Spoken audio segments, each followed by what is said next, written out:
Those Canadian banks, are also chartered by a government.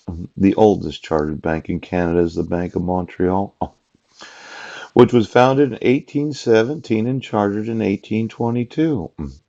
Law has regulated banking in more detail in Canada than in most countries. Yes. Now, the Bank of Canada was established by an act of 1934, and Canada's central bank.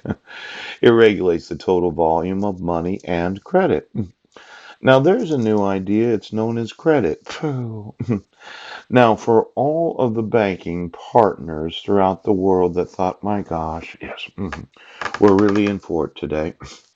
We had the experience of the credit crisis. Do you remember the mortgage-backed securities? Yes, the liar loans. Yeah. As I remember it, I could have, well, at $200,000 a year, I could have borrowed money. Yes, known as credit. I could have bought 10 different residences without having to pay any principal, interest only. Yes. And with the credit that I had at that time, 750 credit score. Yeah. I probably could have got them to add the interest to the principal 10 years later when I refinanced. Yes. Yes. Now, we don't have the same situation of the mortgage-backed securities at this moment. Now, now it could be, yes, that if you looked at the credit financing available to nations, yes, this idea of issuing debt from a government, yeah, buying the notes of the federal bank of the individual nations, yes, going to China and buying their yuan, yes, so that you could export your goods and import the goods from that nation. See, it completely changes the structure of global finance because they open the door for the world to participate in the. Well, there's a lot of Chinese, I realize that.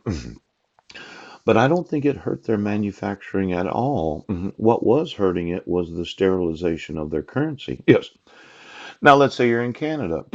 You decide to go to China. Yeah.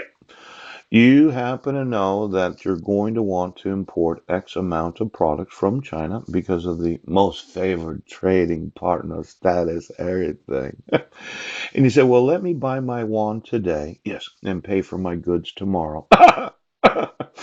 Now, there's all kinds of different hedges available to you. Yes. The buy and the sell. Now, there's the trading of the currency. What if it was worth more? Yes. 3 months from now, and you were to sell the yuan, yes, you bought the Canadian dollar. No. And you paid for it in Canadian dollars because of the yuan depreciating value, depreciated value.